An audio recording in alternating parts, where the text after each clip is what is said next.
Bem, vamos iniciar então mais uma reunião do grupo de estudos, com a alegria aí da presença do nosso amigo Ademir, que já participou de várias reuniões nossas, a Janaína, o Guilherme, e o Tércio, né, de Palmeira das Missões, aqui em Santo Ângelo. O Dr. Pedro Osório de manhã fez contato, né, e dizendo que estava fora de combate. Está com a idade dele já não é pouca, né? E então ele me disse que não estaria em condições de vir para a reunião. Daqui a pouco o Sodré também parece-me que vem aqui. E, então eu só gostaria de... Nós ficamos, na verdade, desde o mês de outubro, praticamente, sem nos reunir. Fizemos esporadicamente 2 ou 3 reuniões nesse período até hoje. Então, a ideia é retomar as reuniões do grupo agora, em 2014, dentro daquele propósito que nós havíamos feito na última reunião, de que nós tentaríamos agora não ficar apenas tentando examinar o problema da teoria do conhecimento, mas também examinar algumas questões que nós pudéssemos trazer para esse âmbito de exame. E aí entra, até por uma afinidade, acho que de quase todo o grupo, a questão do direito, inteligência e direito, né? Poderíamos também, obviamente, Ademir, né, que tem toda uma formação na área da psicologia, uma hora tentar examinar essa questão, né, da questão de como nós poderíamos identificar num sistema de inteligência essas relações psicológicas com o indivíduo que pensa, né? Mas assim, ó, como nós estávamos nas últimas reuniões examinando um problema que talvez o Ademir não tenha acompanhado, Ademir, nós na verdade, entre tantas questões que nós examinamos aqui, nós nos aventuramos num certo momento a examinar a ação humana. Desde o início da reunião do nosso grupo, nós estávamos tentando explicar como é possível, então, em um sistema de inteligência, examinar algo que entende, depois algo que pensa sobre o que entende, e por fim algo que fala sobre o que pensa do que entende. Então, quais as relações que se estabelecem no sistema de inteligência, então, que tem por propósito, depois, num certo momento, examinar o homem? Pois bem, chegamos então a algumas conclusões. Que o homem, né, que então está dentro de uma possibilidade de exame, que é examinar esse homem como um sistema de inteligência que entende, pensa e fala, verificar neste indivíduo, então, como se constitui todos os sistemas que ele utiliza para atingir esse objetivo, chegar a esse resultado. Então, percebemos, em primeiro lugar, então, que temos uma estrutura orgânica que se distingue no mundo da natureza pela capacidade, então, de entender o meio em que vive. Temos um mundo natural, que procede segundo processos que ainda não conhecemos, mas que nesse mundo natural que procede segundo processos que não conhecemos, há uma parte distintiva que entende parte do processo e passa, então, a ter agora capacidade, num determinado momento de ação, nesse meio. Então, há uma inteligência natural, reconhecemos isso. Se é possível explicar, não sabemos ainda se conseguiremos. Essa inteligência natural, então, de que forma ela procede? É um sistema de inteligência que se relaciona, então, nesse mundo natural.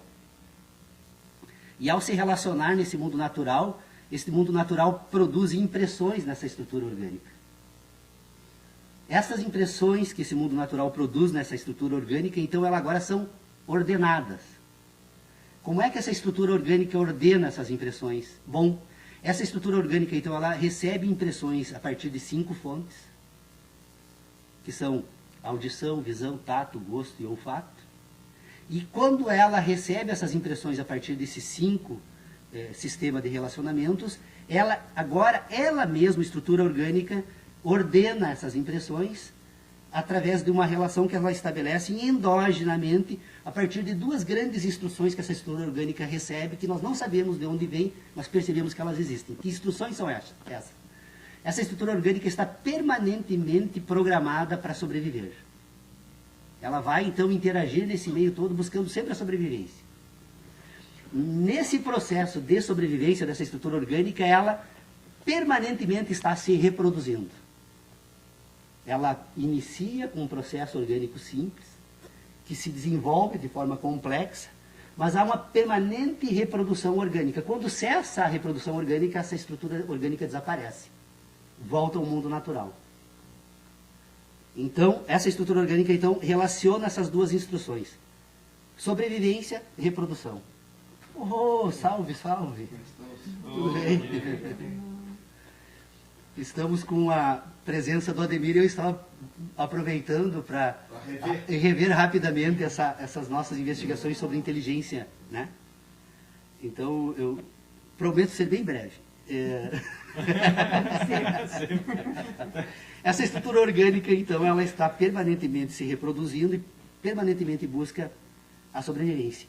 Então, ela relaciona essas duas instruções vitais, que esse processo é natural, independe, inclusive, de qualquer outro processo.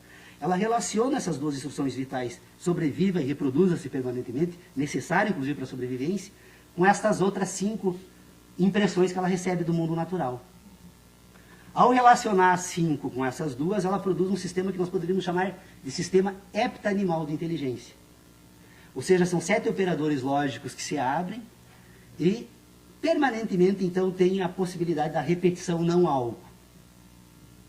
A estrutura está preparada para um processo infinito de repetição não algo.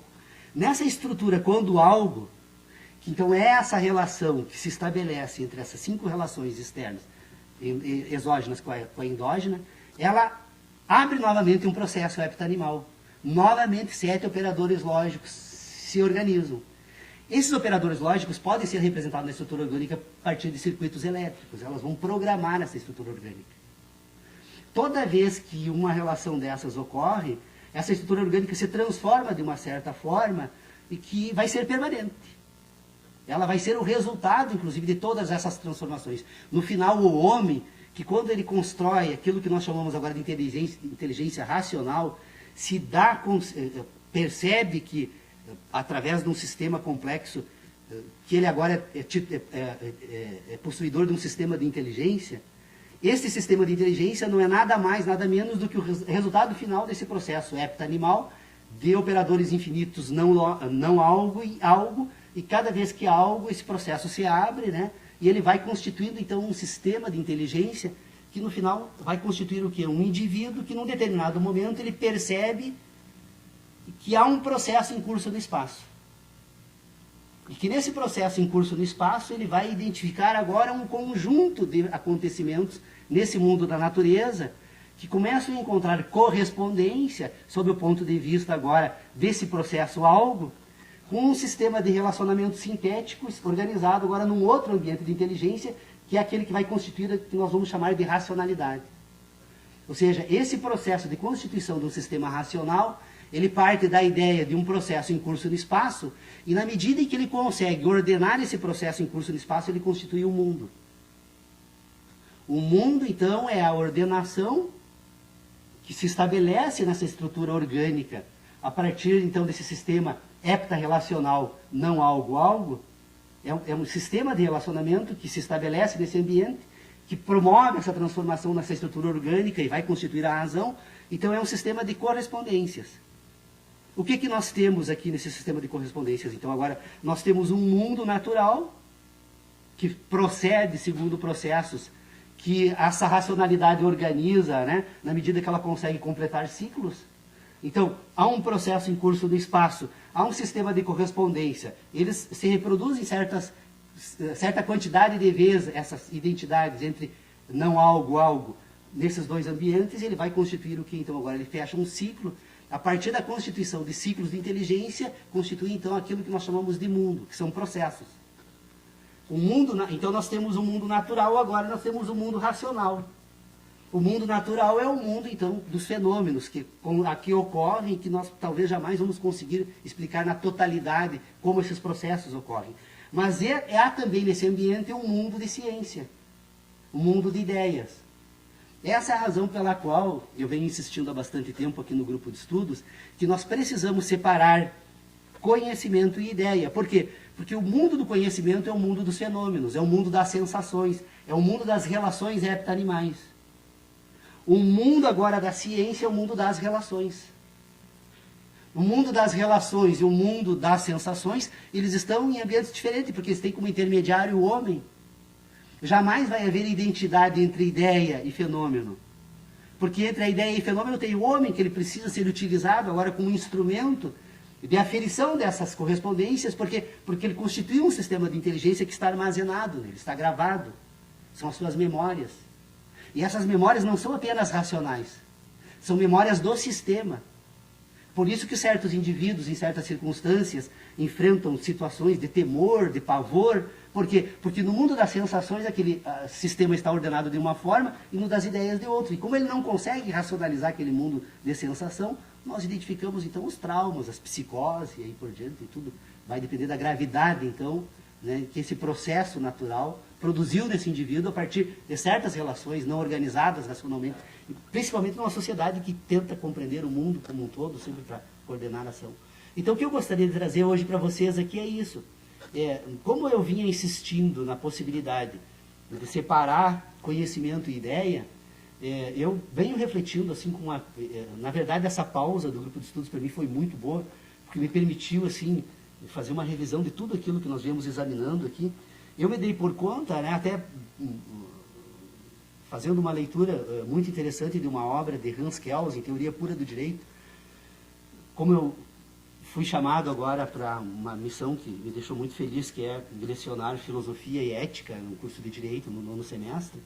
Eu fui atrás de uma leitura de algumas obras e me dei por conta, né, da Teoria Pura do Direito, que é uma edição muito rara, pouco conhecida, aliás, praticamente não é conhecida no mundo acadêmico brasileiro, que tem a segunda edição dessa obra como a primeira, e essa é a verdadeira primeira obra, em que Kelsen me chamou a atenção para uma questão e comecei a pensar, meu Deus do céu, olha como a coisa estava tão clara e às vezes a gente não percebe. Ele tentando explicar como funcionaria uma ciência do direito, ele diz assim, olha, a ciência do direito é a ciência do espírito, né? Não é uma ciência natural.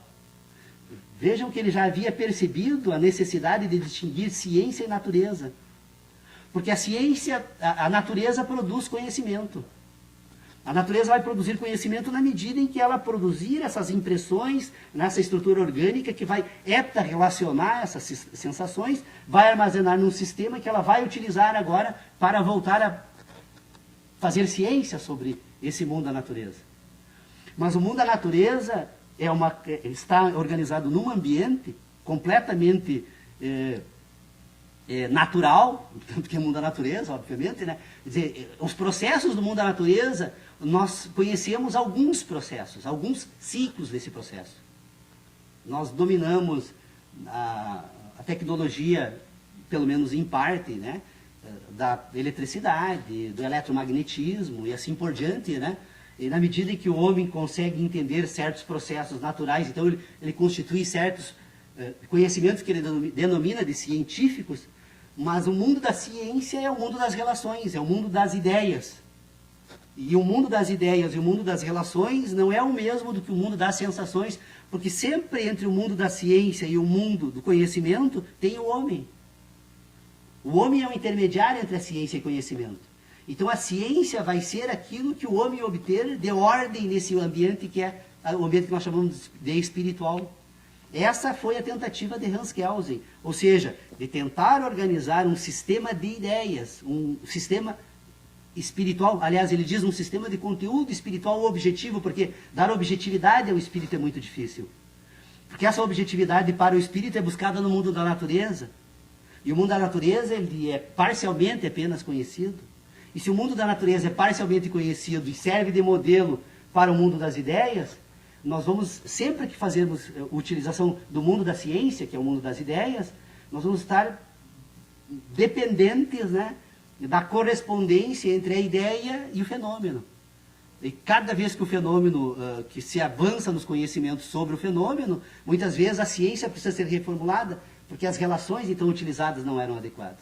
Então nós podemos e devemos, e é necessário separar o mundo da ciência, o mundo das ideias, que é o mundo das crenças e é o mundo das certezas, com o mundo natural, que é o mundo das sensações, que é o mundo das verdades do homem. Que é o mundo em que nós podemos, então, examinar aquilo que nós chamamos de ético, e no das ideias, o mundo moral. Porque o instrumental de auto-organização desses ambientes é completamente diferente, enquanto que a moral faz uso de certezas e crenças, a ética só faz uso de verdades e de conhecimentos, porque ela coordena ações. Toda vez que há uma ação, toda vez que se indaga sobre a ética, indaga-se sobre uma ação. Toda vez que se indaga sobre a moral, indaga-se sobre ideias. Eu estou só me aventurando nessa separação, por quê? Porque nós vamos perceber então que nós temos um sistema de inteligência também agora nessa estrutura orgânica que precisa ser separado, que é então esse âmbito que nós podemos colocar a ciência das ciências, como o da matemática e a geometria, a matemática como a ciência das quantidades e a geometria a ciência das grandezas ou das formas.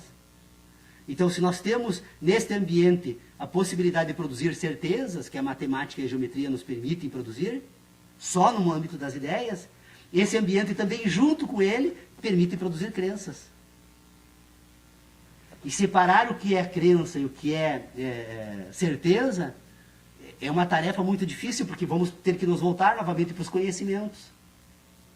E os conhecimentos dependem das sensações, e as sensações do mundo natural, e o mundo natural está fora de controle. Então, eu estou levantando essas propostas aqui de reflexão, até porque vamos, e acho importante nós retomarmos, então, o propósito do grupo, que era, vamos fazer agora algumas discussões mais aplicadas, né? Se nós conseguirmos agora transitar num sistema de inteligência onde é possível dizer, não, isso aqui é uma certeza, isso aqui é uma crença, isso aqui agora faz parte do conhecimento. Porque o conhecimento tem que ser retirado fora, não no sentido de se jogar fora o conhecimento. Não, o conhecimento ele é fundamental, mas ser tirado fora do sistema de ideias, para que a partir do exame do sistema de ideias agora, possamos então identificar onde se encontramos essas correspondências entre as ideias e as verdades. Porque a verdade tem um problema também aqui nesse sistema de inteligência. Se a verdade é um processo orgânico, heptanimal, que produz então relações sintéticas, cada indivíduo que comparecer com as suas verdades, as verdades serão sempre suas. Não há possibilidade de um indivíduo passar uma verdade para o outro indivíduo. O que os dois fazem quando tentam dialogar sobre o mundo da natureza agora é falar das suas próprias sensações para relacionar com suas próprias ideias, para buscar uma correspondência no mundo natural agora, para tentar fazer com que os dois indivíduos encontrem as mesmas correspondências para estabelecer um processo de diálogo. Não seria possível trocar ideias, mas falar sobre ideias que encontrassem identidades e, portanto, agora produzissem nesse sistema de ideias, encontrassem as mesmas relações com as sensações e com os fenômenos. Mas nós temos um outro problema gravíssimo, é que o indivíduo que recebe sensações, ele não leva em consideração o fato de que esse fenômeno, nós poderíamos dizer que ele depende agora de uma relação entre o indivíduo e o próprio fenômeno. Então, o indivíduo que se encontra próximo de uma determinada fonte produtora de sensações, com o indivíduo que se encontra completamente distante, as impressões produzidas nessa estrutura orgânica são completamente diferentes. Alguns indivíduos jamais conseguiram associar ou produzir relações a respeito de certas sensações que produzem certas ideias, que é impossível o diálogo entre indivíduos, por exemplo, que não falem a mesma língua. Então, vocês percebam que nós temos, então, um problema da maior magnitude. Nós temos que fazer um esforço para separar ciência e conhecimento, ideias e conhecimento, certezas e crenças de verdades. Porque na medida em que eu consigo colocar esse sistema de inteligência em ordem, eu agora posso aperfeiçoar o sistema daquilo que nós denominamos de ciência. Porque na medida em que todos os indivíduos ordenarem o seu sistema de inteligência, o diálogo agora, a troca, se é possível, não é possível trocar ideias, mas se usa tanto essa expressão, né? Mas na medida em que os indivíduos, então, relacionarem ideias, quanto mais essas ideias ganharem em precisão, mais avançada é o sistema de ciência que esses indivíduos utilizam, né? Então, o desenvolvimento da ciência depende da capacidade desse sistema científico relacionar sensações e ideias. Por exemplo, quando se usa o relógio atômico, o que o indivíduo faz é fazer utilizar, buscar emprestado do mundo da natureza determinados impulsos elétricos que lhe permita contar agora a relação entre um impulso elétrico e um impulso atômico. E depois, quem sabe, associando esse impulso elétrico com outras relações, nós vamos constituir aquilo que nós chamamos de tempo, né? Tempo não é nada mais, nada menos do que mudança objetiva no espaço. Ou seja, o que Einstein descobriu na teoria da relatividade não foi nada mais, nada menos do que descobriu que era necessário colocar o indivíduo no espaço para depois levar em consideração a velocidade da luz nessas relações. Se todos os sistemas que faziam uso desse mundo macrocósmico da natureza ou utilizam o eletromagnetismo ou utilizam a eletricidade como referência, eles precisam levar em consideração o tempo ou a quantidade de escalas de menor quantidade nesse universo, como a mudança de posição do Sol, da Lua, da Terra e dos próprios átomos, para poder examinar então as relações entre a fonte produtora do fenômeno e a fonte receptora, que é o homem, né? Então, o que o Einstein introduziu, na verdade, foi essa possibilidade, essa necessidade de relativizar, né, todo esse sistema de inteligência a partir das posições ocupadas no espaço, né? Falei demais, mas na verdade eu estou assim absolutamente convencido de que se nós agora conseguirmos compreender a necessidade de separar ciência e conhecimento, nós conseguimos um avanço extraordinário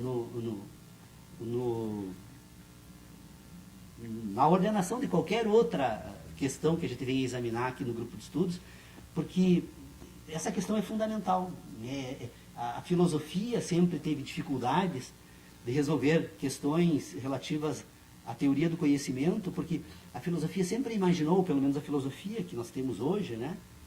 Ela foi completamente diferente no curso da história, mas a filosofia que nós temos hoje, ela trabalha, então ela parte de um pressuposto de que sistema de inteligência não se separa.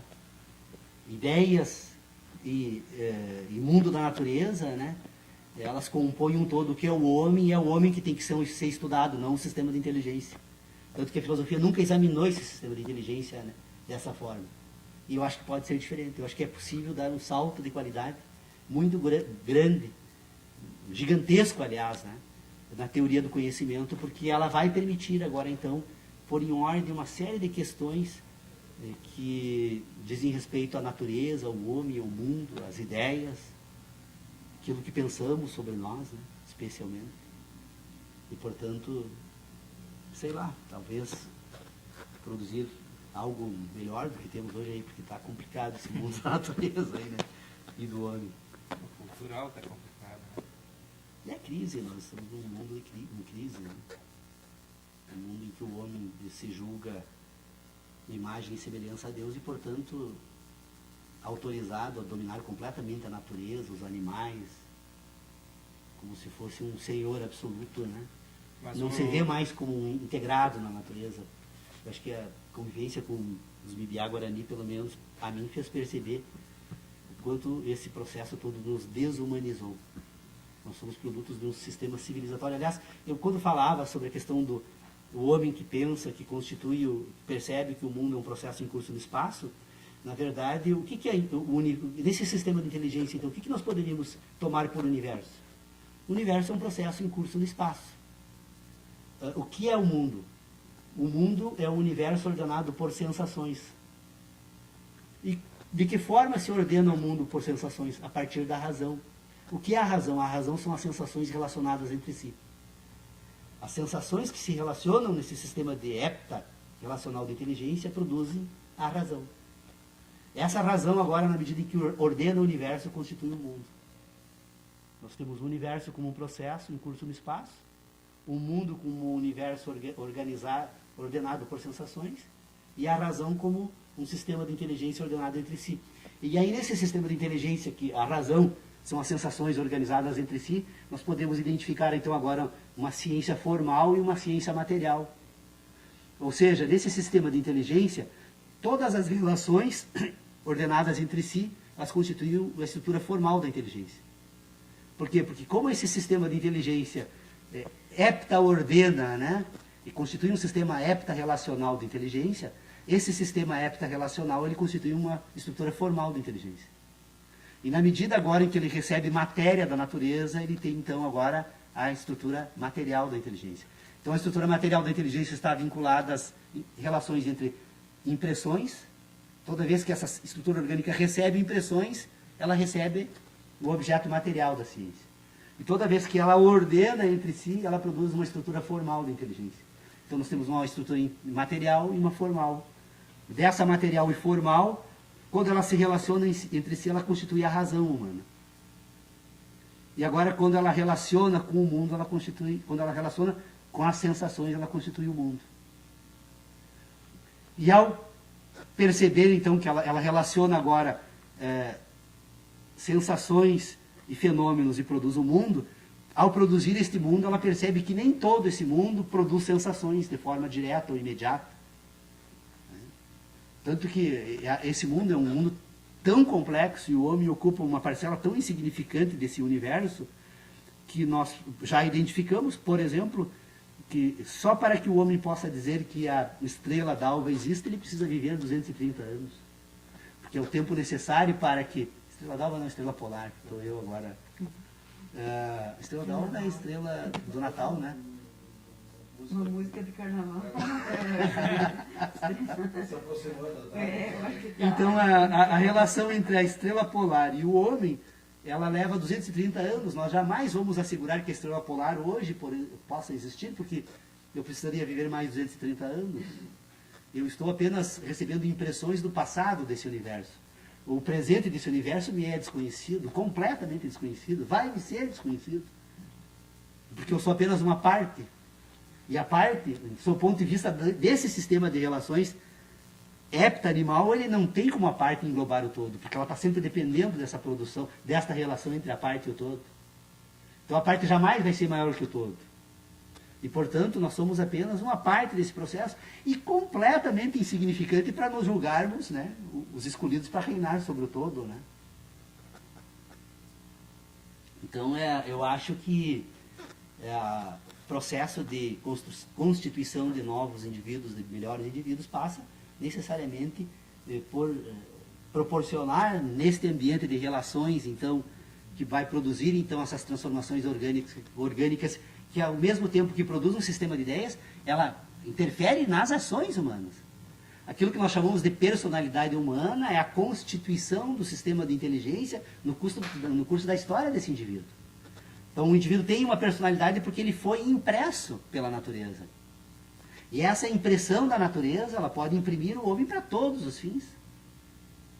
Para o afeto, né, como é a experiência guarani, em que eles vivem numa mais absoluta relação de corporalidade, de carinho entre familiares, amigos, e que imprime nesse indivíduo assim, um ser carinhoso, que sempre leva em consideração o outro indivíduo, né, na sua existência, porque ela faz parte desse sistema de inteligência, daquele indivíduo, né, que se joga agora para dominar o mundo, para submeter, né, o mundo mediante sacrifício de outros seres humanos, de animais e do próprio planeta. Né. Então eu acho que é possível encontrar caminhos para produzir conhecimentos muito interessantes na área da psicologia. Psicologia que, aliás, quando fala do tal do inconsciente do indivíduo, na verdade, o inconsciente do indivíduo é esse sistema de inteligência que imprimiu essa personalidade. Por isso somos diferentes. Nós podemos mudar ações, mas jamais vamos mudar a personalidade do indivíduo. O indivíduo pode, através de um processo educativo, né, ser orientado a produzir certas ações.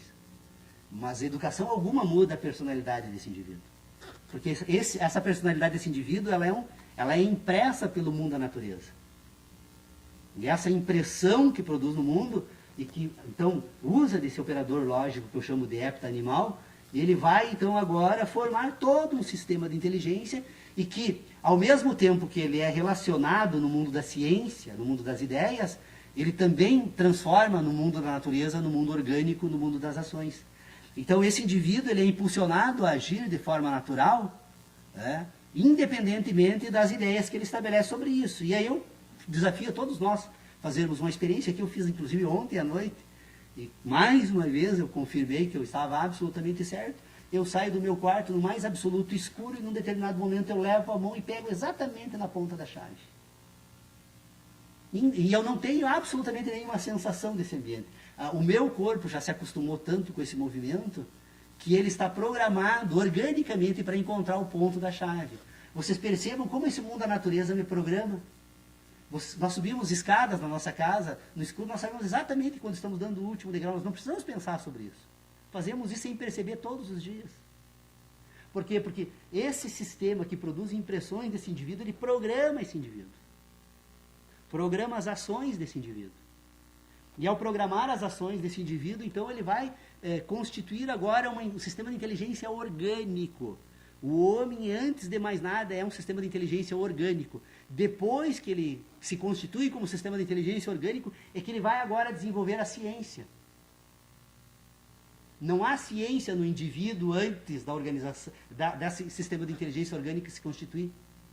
Tanto que os bebês, eles precisam de um certo tempo, porque agora, né, dando início a esse processo heptarrelacional, que vai produzir, gravar, imprimir, produzir uma personalidade nele, dado início a esse processo precisa de um certo tempo até que essa estrutura orgânica se estabilize. Até que o sistema de ciência, então, agora, encontre correspondência com o das sensações. Então, essa correspondência entre ciência e sensação é que vai compor aquilo que nós chamamos no indivíduo da razão humana. A razão é, então, as relações estabelecidas.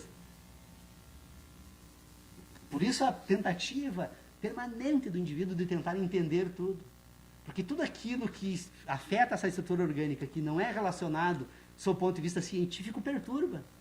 Produz crenças, pavores, medos, né? Então, paixões, amores, quer dizer, vai depender de como esse sistema vai se relacionar agora, mas especialmente... E o homem não gosta desse sentimento de insegurança, né? De instabilidade. Então, a personalidade se forma quando essas impressões se estabilizam e produzem uma razão. E ao produzir a razão humana, então, que são as relações entre sensações, essa razão humana agora vai permitir a esse homem, que se reconhece como uma parte do universo, ordenar esse universo e produzir o seu mundo. O mundo do homem, então, é o mundo ordenado pelas sensações da parcela do universo que ela encontra correspondência, estabilidade. Então, a necessidade de separar a ciência do conhecimento. Sem separar a ciência e conhecimento, não é possível nenhum estudo sério no âmbito de qualquer outra área daquilo que nós chamamos de ciências humanas, nem mesmo na matemática, porque eu ouvi um dia algo que me deixou extremamente perplexo, que jamais imaginei que fosse possível alguém dizer que a matemática estava em crise, porque haviam encontrado certas parcelas da matéria que não se submetiam aos raciocínios matemáticos. Mas não é a matemática que está em crise, então. É o conhecimento sobre a matéria, sobre a natureza, sobre as sensações. Porque a matemática não é nada mais, nada menos que um sistema de inteligência por identidade. Ora, a identidade é da essência da matemática, porque você produz um sistema de inteligência que é só relacional, que tem por finalidade organizar quantidades. Ora, se eu tenho a possibilidade de produzir ideias idênticas umas às outras, eu constituo um ambiente de certezas. E esse ambiente de certezas, então, que são o sistema de ideias relacionadas entre si por identidade, é o que serve agora de instrumento de aferição quando o homem se aventura agora a organizar o mundo da natureza. Por quê? Porque ao buscar agora do mundo da natureza elementos para produzir ideias, não há mais identidade, agora há correspondência. Então, se eu tenho um sistema de ideias que se corresponde, ele não tem mais identidade. Ele depende do correspondente. Quem é o correspondente? O homem. Um correspondente infiel, né? Porque muitas vezes ele nega no âmbito das ideias as sensações que ele tem no mundo da natureza, porque ele precisa se submeter também a ideias para viver em ambientes que nós chamamos de coletividade, de sociedade. Então, na medida em que o homem precisa agora se submeter a um sistema de ideias, ele precisa agora encontrar correspondência, mas a correspondência existe. Nós temos, então, o fenômeno, o homem e a ideia. E essa ideia vai sempre depender do homem. Agora, no âmbito das certezas, não. Porque a ideia não se corresponde mais com o mundo da natureza. Não precisa mais do homem. Ela se corresponde com ela mesma. E na medida que a ideia se corresponde com a própria ideia, ela agora permite que todos os homens identifiquem esse ambiente de inteligência. Então nós não temos dúvida alguma das representações, das categorias que a matemática utiliza. Se eu falar qualquer número matemático, embora na medida em que nós ampliamos as representações simbólicas, como buscamos emprestar do mundo da natureza objetos, às vezes a quantidade de objetos nos atrapalha, né? Mas se deixarmos os objetos fora, não nos atrapalhamos com número algum. Todos eles são idênticos uns aos outros. Então, por isso eles têm identidade. Aí, se eu tenho, então, um sistema que se corresponde por identidade, no âmbito das quantidades, nas grandezas, é possível imaginar, agora, nesse sistema de inteligência, a mesma forma. Ora, se eu tenho, então, a possibilidade de, agora, colocar a ideia de ponto, e, aliás, a ideia de ponto é muito interessante, né? No Euclides, né? Nos postulados de Euclides, lá, então, que diz o que é ponto? Ponto é algo que não tem partes nem grandeza alguma. Então, ponto não é nada, ponto é um ponto. Ora, o que é uma linha? Linha é algo que tem comprimento, mas não tem largura alguma. Então, eu tenho um sistema de certezas no plano... Todos nós temos condições de produzir essas mesmas relações no plano das ideias. Então, nós temos uma ciência pura que nos permite identificar quantidade e agora grandezas. Olha, se eu tenho uma ciência que me permite identificar grandezas e quantidades, agora eu trago então o mundo da natureza para esse mundo do espaço, e na medida que eu ordeno esse ambiente, esse mundo nesse espaço, esse universo, na verdade, nesse espaço, eu vou colocar então o mundo como algo que eu organizo no espaço. Vocês podem perceber, todas as vezes que nós pensamos, nós estamos relacionando algo no espaço. A dificuldade de ter pensamento abstrato é porque quando nós precisarmos abrir mão de todas as referências do mundo da natureza, nós nos sentimos incapazes de pensar. Mas nós somos capazes, e a matemática prova que somos. Nós podemos pensar matematicamente, portanto, sem ter mais o mundo da natureza como modelo. Então nós nos libertamos. É possível identificar então o que é agora? Bom, no mundo da ciência é um mundo metafísico. Por que o mundo da ciência é um mundo metafísico? Porque ele precisa se livrar do mundo da natureza para ordenar-se de forma adequada entre si. Para quando voltar para o mundo da natureza, que é um mundo caótico, é um mundo fenomênico, é o mundo das sensações, das verdades humanas. Então agora, esse sistema metafísico precisa agora buscar as correspondências para se autoconstituir. Então, o mundo das ideias é um mundo e o mundo das certezas e o mundo das crenças é um mundo metafísico. O mundo da natureza, o mundo das verdades e o mundo das sensações é um mundo físico, que produz sensações, que se apresenta enquanto universo, que o homem ordena pensando, que produz o mundo, produz a razão e produz a si mesmo. O homem então produz as suas próprias ideias, porque são as ideias que coordenam as ações humanas no mundo civilizado. Embora em determinadas situações, como eu faço com a minha porta, com a minha escada, e sei lá quantas vezes o meu corpo age por conta própria, eu ajo por um sistema de inteligência natural, que é tão perfeito, né, que em certos processos sequer ele me consulta, né? Eu frequentemente tento convencer o meu corpo que devo consumir certos alimentos, ele diz que não, né? E às vezes me pune severamente pelas minhas ações.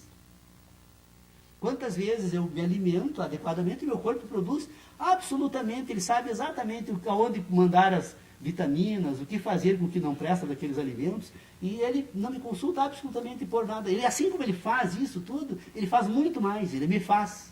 Eu fui programado enquanto homem, falo eu, no sentido de todos nós, né? Nós fomos programados enquanto homens pelas impressões que produziu as nossas personalidades, todas elas distintas.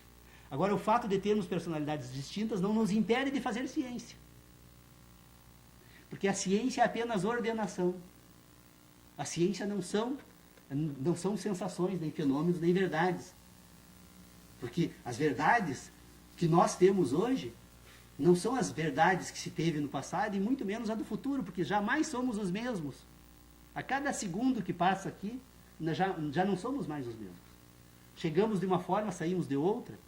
A vida nos transforma todos os dias. Certas questões que talvez nós jamais consideramos vão nos transformar mais ainda.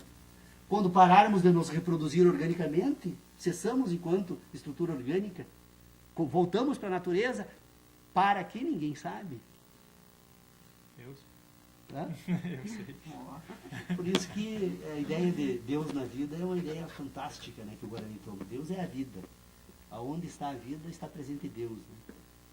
Então Deus não somos apenas nós, e muito menos teria Deus produzido o homem para dominar todos os outros seres. Né? Inclusive, quando cessa a reprodução, né, quando nós morremos, morre o conhecimento, morre a ética, morre a verdade, mas permanece a ciência. Morre as relações. Essa estrutura orgânica que produziu um sistema. Porque, na verdade, esse sistema de relacionamento hepta-animal, ele é orgânico também. Nós poderíamos usar uma comparação absolutamente fora de contexto, mas a gente é tão acostumado a pegar emprestado coisas que conhecemos para tentar representar ideias, mas nós seríamos como uma película fotográfica, né, por camadas, que estamos sendo permanentemente gravadas, né, e na medida em que essas camadas se repetem, elas vão ocupando um local privilegiado na coordenação desse sistema orgânico, que é todo ele elétrico, né? Nós não somos nada mais, nada menos que impulsos elétricos. Então, essas correspondências, essas camadas, né, que programam o indivíduo, formam o que é a personalidade. Na medida em que certas sensações adquirem prioridade nesse sistema de inteligência, né, e ele passa, então, a alimentação. Por que nós temos hábitos alimentares diferentes? É porque fomos programados pelo mundo em que vivemos de forma diferente. Então, é muito difícil adaptar uma pessoa que sobrevive, por exemplo, unicamente a partir de peixe, e com uma pessoa que vive com outra completamente a partir, como nós, alimentação de carne vermelha, troca os hábitos alimentares. Por um bom tempo, essa estrutura orgânica vai entrar em colapso, né? Porque ela vai precisar se readaptar, se reprogramar. Isso falando assim de uma coisa que, só para tratar do gosto, que obviamente nem se compara. E nesse sistema de inteligência, eu me encanto com essa ideia, eu não consegui ainda colocar ela totalmente em ordem, mas o que me chamou muito, tem me colocado muito a pensar sobre todo esse sistema hepta-animal de inteligência, é o papel das informações visuais. Porque se nós formos examinar o sistema hepta-animal de inteligência, todas as relações são orgânicas, com exceção da visão. A visão não produz nenhuma impressão orgânica. A impressão, ela produz um sistema de relacionamentos por diferentes comprimentos de ondas, de luz.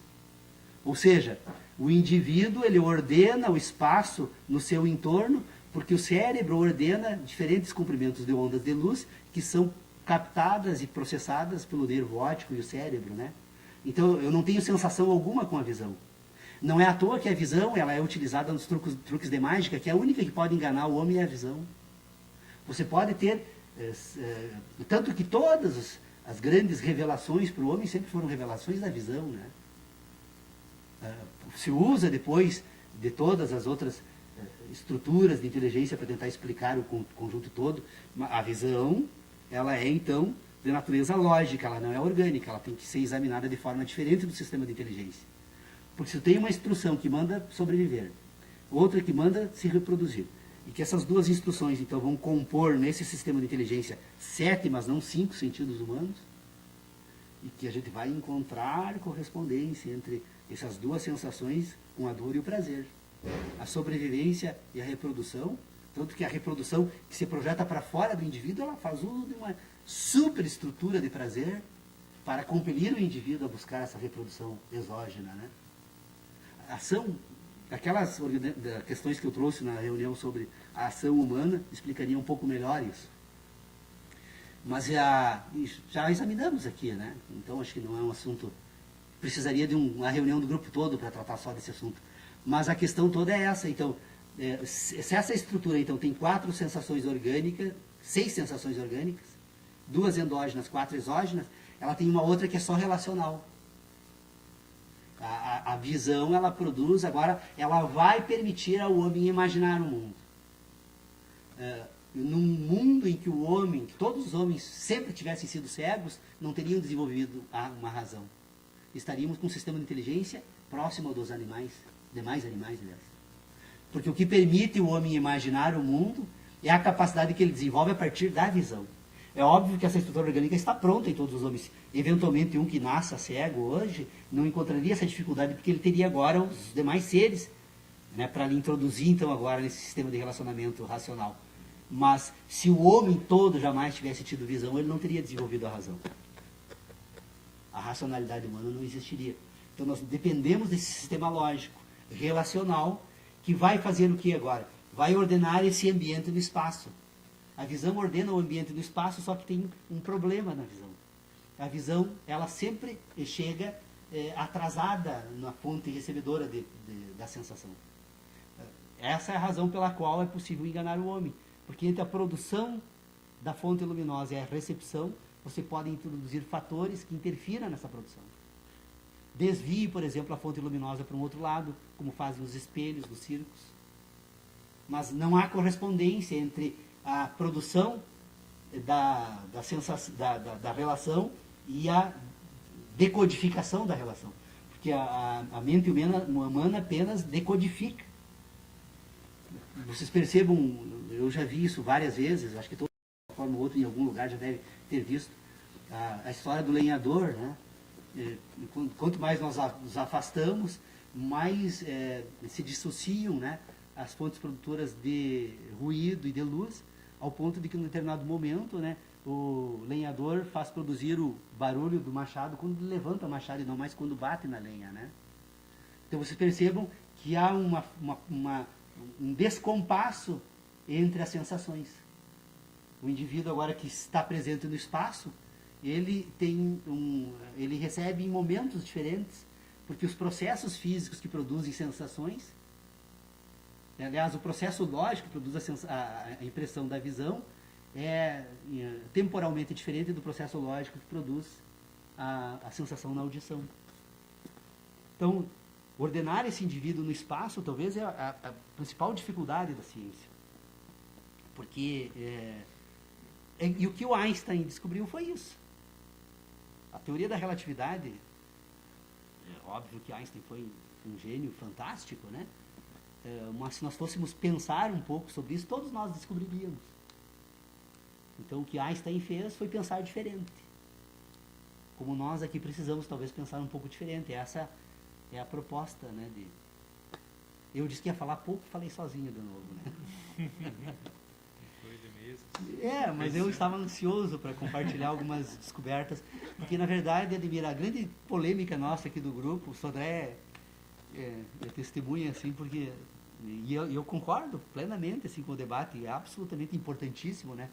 Mas eu venho tentando sustentar já há um bom tempo aqui no grupo a necessidade de separar do sistema de inteligência conhecimento e ideia.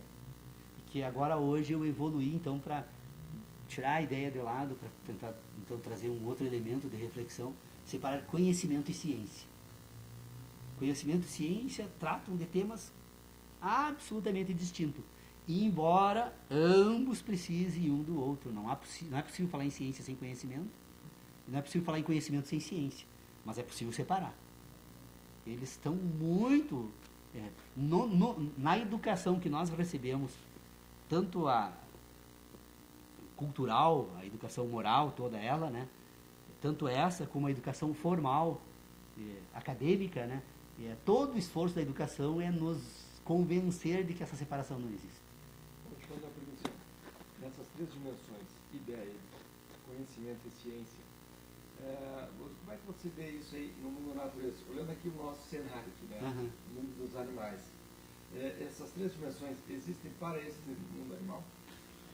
Sim, na verdade, o que eu imagino que ocorra, a diferença entre a inteligência humana e a inteligência animal, é que o animal não conseguiu ainda estabelecer esse terceiro momento de constituição da inteligência, que é a produção da razão. Toda aquela inteligência orgânica, lembra que eu disse, nós temos uma inteligência orgânica, natural, que nos coordena, nos faz agir, muitas vezes, nós agimos de forma natural, né? As nossas ações coordenadas pela razão, elas são aquelas agora que nós produzimos a partir do sistema racional. Mas enquanto seres vivos, todos nós nos comportamos praticamente da mesma forma. Se nós formos sair campo afora, nós nos conduziremos nesse ambiente hostil, né? Como qualquer animal se conduziria, né? Talvez o animal, tendo noção das suas próprias competências, enfrentaria alguns riscos e nós outros, mas de uma linha geral nós teríamos praticamente a mesma inteligência. Já o homem, ele vai dar um passo além. Ele vai, aliás, o passo não serve, porque não é uma caminhada, mas ele consegue ir além, na medida em que ele constitui agora um sistema relacional de ideias que permite agora relacionar o universo e o mundo. O animal provavelmente relaciona as sensações entre si, mas ele não consegue agora relacionar essas sensações no espaço na medida de constituir um mundo. Ou quem sabe faça o contrário. Eu até nunca me perguntei, nunca examinei isso com mais profundidade, até vou tentar examinar para falar sobre isso numa outra oportunidade. Mas nós vamos perceber que o sistema hepta-animal de inteligência é o mesmo no homem e no animal. Ele busca a sobrevivência, ele busca a realização do prazer, e ele desenvolve uma inteligência orgânica natural. E alguns animais desenvolvem com tanta competência e precisão no curso desse desenvolvimento orgânico, e que você percebe, por exemplo, que as abelhas, elas não têm uma faculdade de abelhas, no entanto, todas elas produzem mel e favo da mesma forma. O João de Barro, né? Não existe nenhuma faculdade de arquitetura para João de Barro, no entanto, ele, nesse curso, desse processo de inteligência natural, ele desenvolveu uma inteligência natural que permite produzir a casa. Podemos dizer que seria a ciência de João de Barro? Não, ele não tem ciência. Ele tem conhecimento. Ele tem conhecimento, não tem ciência. Não tem... É exatamente isso. O mundo animal produz conhecimento. Ele tem conhecimento. Ele não produz o mundo da ciência. Ele não consegue agora fazer essa separação entre o conhecimento que ele tem agora das ideias. Ele provavelmente algumas ideias rudimentares, acho que a gente percebe. Não sei até que ponto seria possível, eu nunca me perguntei sobre isso. No conceito de ideia, a ideia, os animais teriam ideia no sentido de estabelecer, distinguir uma coisa de outra. Teria conhecimento. Conhecimento. Um o animal tem conhecimento. componente mais simples, né, de relacionar o que é alimento do que não é alimento, por exemplo. O que é o parceiro dele e qual não é. Então, seriam ideias simples. Agora, a complexidade, se a gente pegar a teoria evolutiva, Sim. Né, eles todos têm cérebro reptiliano. Sim. O cérebro reptiliano se responsabiliza na relação com o meio de reprodução, alimentação e sobrevivência. Né? Quando vem o sistema límbico, na evolução das espécies, que é uma segunda camada no cérebro, reptiliana, a primeira camada formada por uma cadeia de neurônios que permite isso que os animais fazem, e nós também ainda continuamos fazendo, continuamos sendo reptilianos.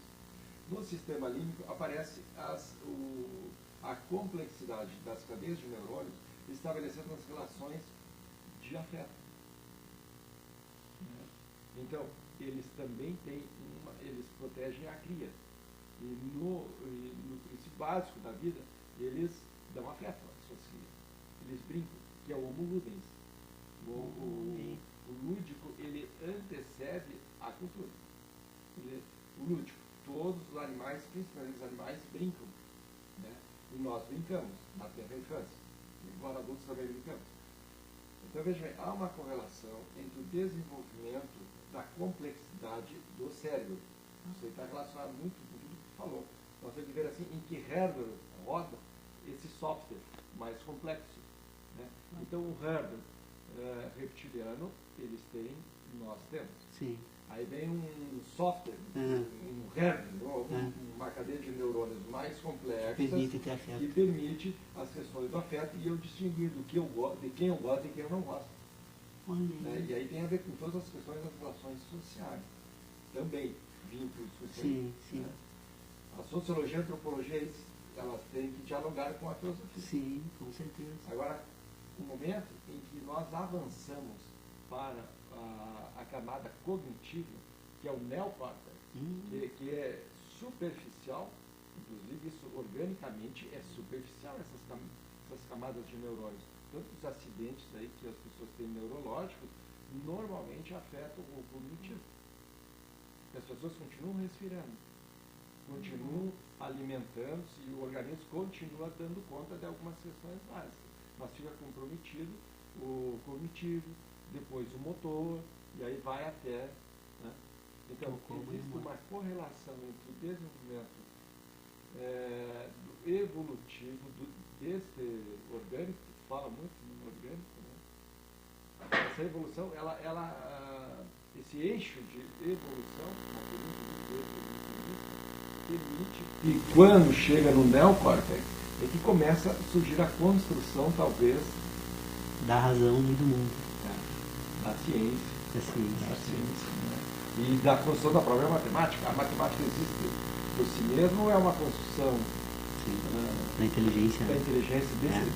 Esses sistemas de inteligência, quando você fala lá no início da fala, os sistemas de inteligência, essa complexidade, a gente não vê no cérebro reptiliano e nem no cérebro límbico, no sistema límbico, que é emocional. Embora a gente conviva com ele, né? A gente separa os afetivos, os afetos, os não afetos, os desafetos.